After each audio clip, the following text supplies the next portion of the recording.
کہ اللہ تعالیٰ فرماتا ہے کہ تمہیں خواہشات کی لذتوں نے دیوانہ بنایا ہوا ہے، تمہیں دنیا کی لذتوں نے دیوانہ بنایا ہوا ہے، اور ان دنیا کی لذتوں میں سب سے پہلے عورت ہے، اور اس میں کوئی شک نہیں ہے کہ اس دنیا کی سب سے خوبصورت چیز عورت ہے۔ اور ایک آپ کو اپنا تجزیہ بتاؤں کہ دنیا پھری اور پھر کبھی جنگل، کبھی عرش، کبھی فرش، میں جو شعر پڑھا کرتا ہوں، کبھی عرش پر، کبھی فرش پر، کبھی ان کے در، کبھی در بدر، کبھی عاشقی تیرا شکریہ میں کہاں کہاں سے گزر گیا۔ دنیا میں انسان کے علاوہ جتنے نر ہیں وہ بہت خوبصورت اور مادی انتہائی تھکی ہوئی، چوڑی۔ مور دیکھا ہے؟ مور نر دیکھا ہے؟ کیا اس کے پر، کیا اس کی شان، کیا اس کا حسن، اور مور نہیں ویکھی مری ہوئی چوئی دی طرح۔ گھوڑے کو دیکھو، میرے والد صاحب گھوڑے رکھا کرتے تھے، تو ہم چھوٹے چھوٹے ہوتے تھے تو جو نر گھوڑے ہوتے تھے ایسے ان کا سر اٹھتا، اور گھوڑیاں ہی کرتی ہوتی تو ساری، حتیٰ کہ چوہا بھی سونا ہوتا ہے چوئی نہ دو۔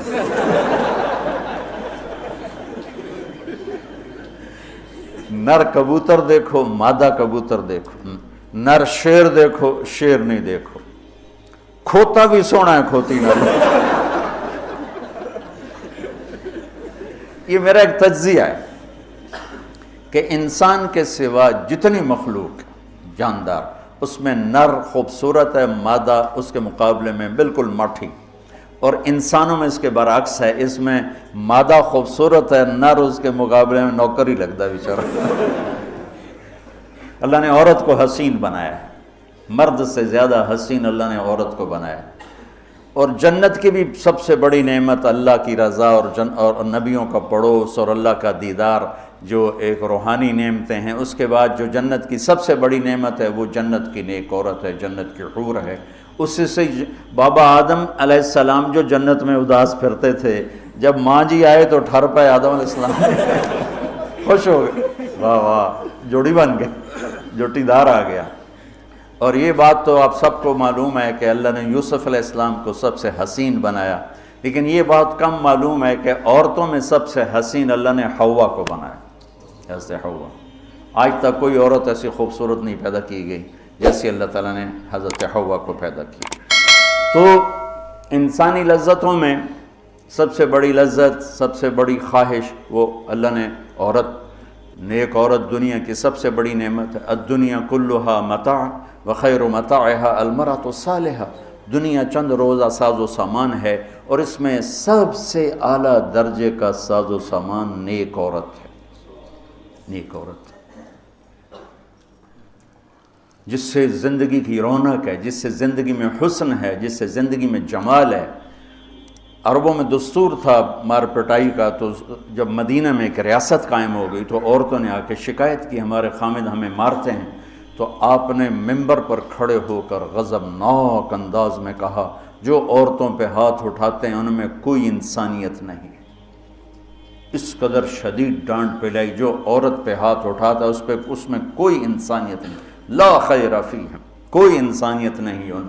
اور آپ نے فرمایا کہ خیرکم خیرکم لأہلہ، سب سے اعلیٰ درجے کا مسلمان وہ ہے جو بیوی کے ساتھ اچھا سلوک کرتا ہو۔ اور پھر فرمایا، اور میں اپنی بیوی کے ساتھ تم سب میں سب سے زیادہ اچھا سلوک کرتا ہوں۔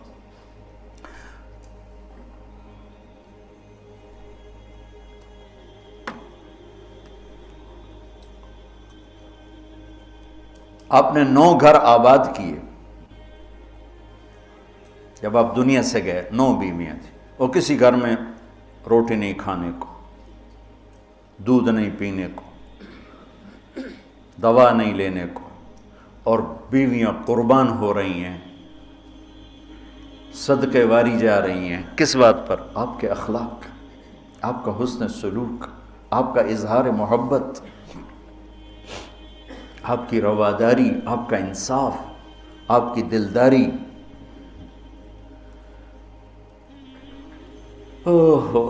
تو اللہ تعالیٰ کہہ رہا ہے تمہیں بڑی اچھی لگتی ہیں عورتیں پھر آگے نمبر 2 اولاد، پھر سونے چاندی کے ڈھیر، پھر بڑے خوبصورت گھوڑے، پھر جانور، پھر کھیتیاں.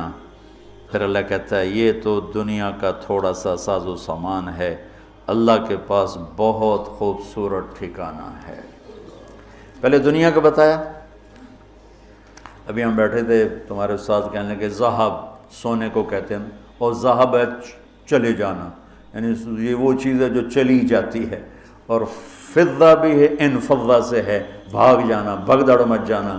تو سونے چاندی کے اندر ہی بھاگ جانے کا مطلب پڑا ہوا ہے، تو کون کس کے ساتھ یہ وفا کرے گا؟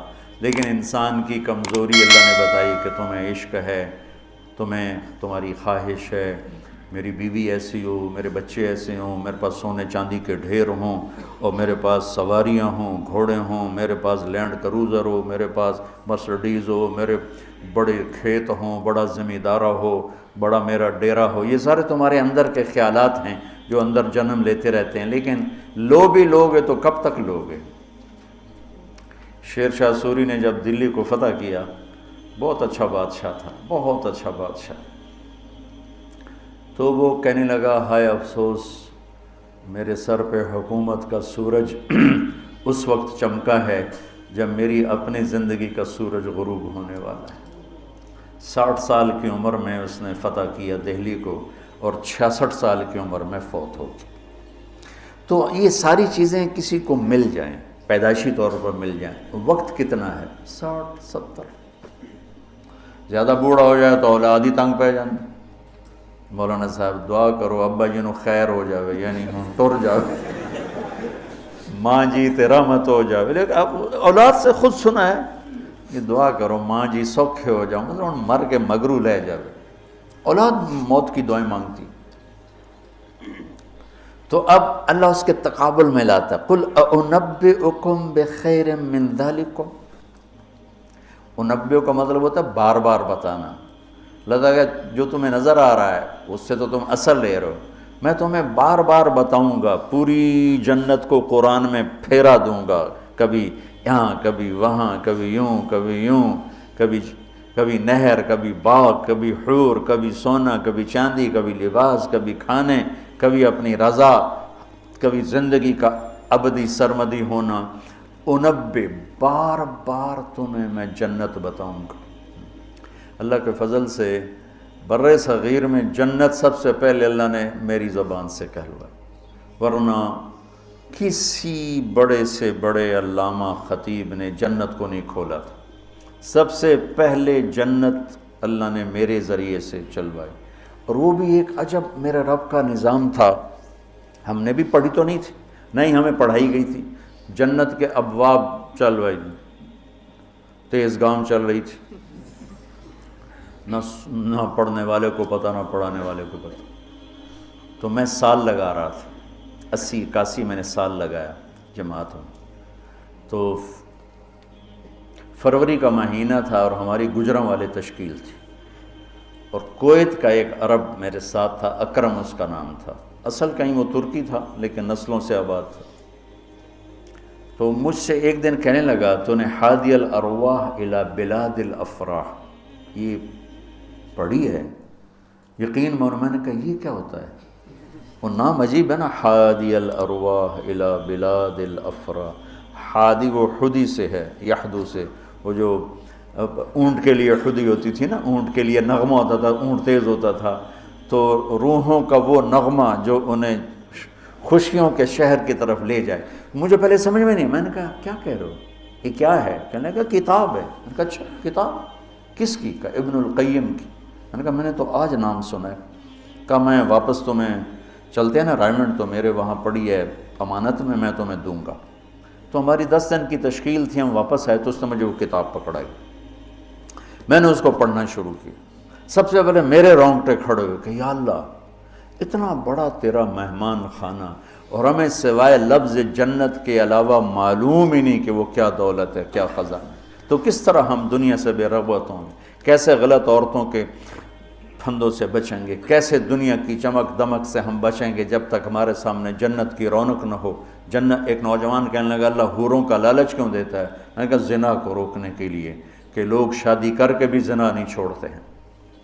تو اللہ تعالیٰ نے کہا پاک دامن ہو جا، میں نے تیرے لیے جنت کی خوبصورت لڑکیاں تیار کر کے رکھی ہیں، وَزَوَّجْنَاهُمْ بِحُورٍ عِينٍ، اور ہم خود تمہارا نکاح کریں گے جنت کے حوروں کے ساتھ۔ اللہ نکاح پڑھے گا، سبحان اللہ۔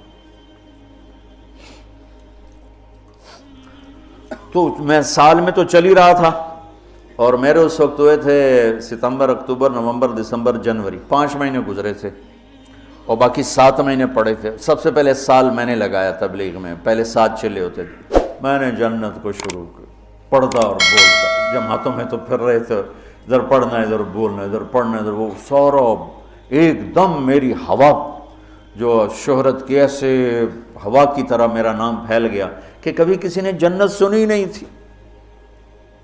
وہ کہا ہم نے تو 70 سال عمر ہے، کوئی کہے 80 سال عمر ہے، کوئی کہے میری 50 سال عمر ہے، میری 60 سال عمر ہے، میں نے زندگی میں کبھی جنت کو نہیں سنا، میں نے پہلی دفعہ آپ سے جنت کو سنا۔ تو وہ جو میں پہلے مشہور ہوا لوگوں میں، وہ جنت کی وجہ سے کہ جنت کو میں نے بیان کرنا شروع کیا۔ سارا 1000 آیات ہیں جنت اور جہنم پر، اور کوئی بیان ہی نہیں کرتا۔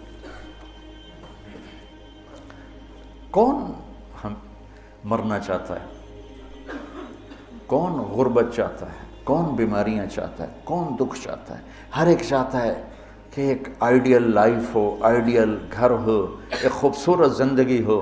تو اللہ نے کہا میں نے چھپا کے رکھی ہے، اب تھوڑے دن میری مان لو، پھر تم آ جاؤ، پھر دیکھو میں تمہیں کیسے دیتا ہوں۔ تو قل انبئکم بخیر من ذالکم، میں تمہیں یہ یہاں کی عورت، یہاں کی اولاد، یہاں کا سونا چاندی، یہاں کے گھوڑے، یہاں کی سواریاں، یہاں کی لینڈ کروزریں، یہاں کے جانور، یہاں کی زمینیں جائیدادیں تو تم دیکھ رہے ہو، تمہیں ایک اور جہان بتاؤں؟ ایک اور جہان بتاؤں؟ یا اللہ کون سا ہے؟ قل الذین اتقوا، وہ سب کے لیے نہیں ہے، وہ ان کے لیے ہے جو میرے یار بنیں گے، جو مجھ سے دوستی لگائیں گے، سب کے لیے نہیں ہے، یہ وہ ہیں جو میرے یار بنیں گے۔ للذین اتقوا، یہ ہمارے دیہاتی کہتے ہیں اللہ آپ پہ بشکش، اور یہ زیادہ پڑھے لکھے لوگ کہتے ہیں یہ ایم ہی ہمیں ڈرائی رکھتے ہیں، کچھ بھی نہیں ہے۔ تو ایسی بات نہیں ہے، اللہ تعالیٰ نے حسین اور یزید میں فرق کرنا ہے۔ رات کو شراب پینے والا اور رات کو نماز پڑھنے والا برابر ہو جائے گا۔ میرے نبی کے نواسے نے جان کیوں دے دی، نسل کیوں ذبح کروا دی؟ اگر یہی فیصلہ ہونا ہے کہ رات کو ناچنے والی، رات کو رونے والی برابر ہو جائیں، رات کو پوڑی بیچنے والا، شراب بیچنے والا، اور صبح سے شام تک حلال کمانے والا، تھک کے گھر جانے والا، اللہ ان کو برابر کر دے گا۔ سچ بولنے والا، جھوٹ بولنے والا برابر ہو جائیں گے، نماز پڑھنے والا، نہ پڑھنے والا برابر ہو جائیں گے، سود کھانے والا، حلال کھانے والا برابر ہو جائیں گے۔ تو پھر کربلاؤں کا مقصد کیا ہے؟ پھر تو ساری کربلاؤں کی تاریخ ختم ہو جاتی، ختم ہو جاتی، انسانیت نام کی کوئی شے نہیں رہ جاتی۔ تو میرے رب نے وَامْتَازُوا الْيَوْمَ أَيُّهَا الْمُجْرِمُونَ کا اعلان کیا ہے۔ ام نجعل الْمُتَّقِينَ كَالْفُجَّارِ أَفَنَجْعَلُ الْمُسْلِمِينَ كَالْمُجْرِمِينَ مَا لَكُمْ كَيْفَ تَحْكُمُونَ۔ تو قرآن بتا رہا ہوں، سورہ نون القلم، کہ تمہارا دماغ خراب ہو گیا ہے کہ میں فرما بردار اور نافرمان کو ایک جیسا ڈیل کروں گا؟ تمہارا دماغ خراب ہو گیا۔ ایک آدمی رات کو زنا کر رہا ہے، ایک مصلی پہ بیٹھا رو رہا ہے، ان دونوں کو اللہ برابر کر دے گا؟ تو للذین اتقوا، ہم نے ایک بڑا اسپیشل پروگرام، پیکج، لیکن ہے تقوی والوں کے لیے۔ اچھا، تقوی والا بننا کوئی مشکل کام ہے؟ یہ کوئی ایسی آسمانی چیز ہے، آفاقی چیز ہے؟ قرآن کا پہلا صفحہ دیکھو، کتنا آسان کام ہے تقوی والا بننا۔ ہدی للمتقین، یہ ہدایت ہے تقوی والوں کے لیے۔ کون ہوتے ہیں؟ الذین یؤمنون بالغیب، جو غیب پہ ایمان لاتے ہیں۔ تو ہم سب غیب پہ ایمان لائے ہوئے ہیں نا۔ ویقیمون الصلاۃ، اور نماز پڑھتے ہیں۔ تو ہم نماز پڑھتے ہیں نا۔ ومما رزقناہم ینفقون، جو ہم نے دیا ہے اس میں سے خرچ کرتے ہیں۔ تو کوئی خرچ کرتے تو ہوگے نا، مولوی ہوتا تو بخیل ہے، تو چلو کوئی تھوڑا بہت تو خرچ کرتے ہوگے نا۔ والذین یؤمنون بما انزل الیک، جو قرآن پہ ایمان لائے۔